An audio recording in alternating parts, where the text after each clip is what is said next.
এবার বৈরী আবহাওয়ার মধ্যে এইচএসসি ও সমমানের পরীক্ষা আয়োজন নিয়ে পরীক্ষার্থী ও অভিভাবকদের ক্ষোভ ছিল। পাশাপাশি কোনো কোনো বিষয়ের প্রশ্নপত্রে ভুল ও অসঙ্গতির ঘটনাও সামনে এসেছে। পদার্থবিজ্ঞান প্রথম পত্রের ৬ ও ৭ নম্বর প্রশ্নে ভুল থাকার বিষয়টি সরকার স্বীকার করেছে। শিক্ষামন্ত্রী জাতীয় সংসদে জানিয়েছেন, ওই দুটি প্রশ্নের জন্য পরীক্ষার্থীদের পূর্ণ নম্বর দেয়া হবে। ফিজিক্সের ৬ এবং ৭ দুইটি কোশ্চেন ভুল হয়েছে, সেটাকে আমরা ফুল ক্রেডিট দিয়ে দেব, সেটা আমরা বলেছি। জীববিজ্ঞান দ্বিতীয় পত্রের ইংরেজি ভার্সনের এমসিকিউ অংশের ৩টি প্রশ্নে অসঙ্গতি থাকার অভিযোগ করেছেন পরীক্ষার্থীরা। তাদের অভিযোগ, ওই ৩টি প্রশ্নে বাংলা ও ইংরেজি সংস্করণের মধ্যে অসামঞ্জস্য ছিল। রসায়নেও ইংরেজি সংস্করণের প্রশ্নে অসঙ্গতির অভিযোগ ওঠে।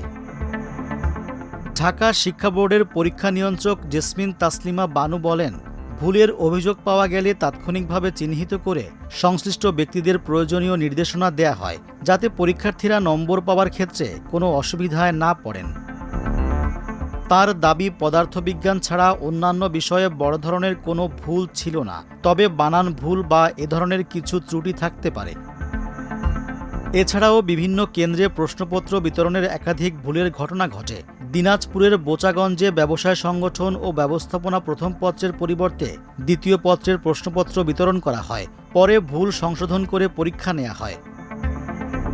এছাড়া বগুড়ার শিবগঞ্জ সরকারি মোজাফফর হোসেন কলেজ এবং জামালপুরের সরকারি আশেক মাহমুদ কলেজ কেন্দ্রে গত বছরের সিলেবাস অনুযায়ী তৈরি প্রশ্নপত্রে শতাধিক নিয়মিত শিক্ষার্থীর এইচএসসি পরীক্ষা নেওয়া হয়।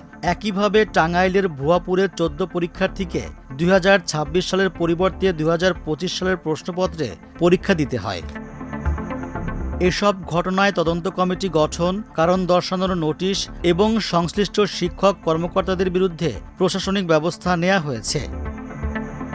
পরীক্ষা শুরুর কয়েক মাস আগে থেকে প্রশ্নপত্র প্রণয়নের কাজ শুরু হয়। প্রতিটি বোর্ডের প্রধান প্রশিক্ষকদের তালিকা থেকে এক এক বিষয়ের ৪ জন শিক্ষক নির্বাচন করে আলাদাভাবে ৪ সেট প্রশ্ন তৈরি করা হয়। পরে ৪ জন মডারেটর গোপনীয়তার সঙ্গে প্রশ্নগুলো যাচাই করে প্রয়োজন হলে সংশোধন ও সংযোজন করেন। যাচাই শেষে ৪ সেট প্রশ্নপত্র পরীক্ষা নিয়ন্ত্রকের কাছে জমা দেয়া হয় এবং বোর্ডের সর্বোচ্চ গোপনীয়তায় সংরক্ষণ করা হয়। এবার পদার্থবিজ্ঞান বিষয়ের যে প্রশ্নপত্রে ভুল পাওয়া গেছে, সেটি সিলেট শিক্ষা বোর্ডে প্রস্তুত করা হয়েছিল। এজন্য সেখানকার দায়িত্বপ্রাপ্ত শিক্ষকদের কারণ দর্শানোর নোটিশ দেয়া হয়। পাবলিক পরীক্ষায় প্রশ্নপত্রে ভুল নতুন নয়, তবে এবার প্রশ্ন প্রণয়ন, পরিশোধন ও বিতরণ ৩টি ধাপেই ত্রুটির সামনে এসেছে। ঢাকা বিশ্ববিদ্যালয়ের অধ্যাপক এস.এম. হাফিজুর রহমান বলেন, অসতর্কতা এ ধরনের ভুলের একটি বড় কারণ হতে পারে। কাজের চাপ, তাড়াহুড়ো বা অন্য কোনো কারণে এমনটি হচ্ছে কিনা তা খতিয়ে দেখা দরকার।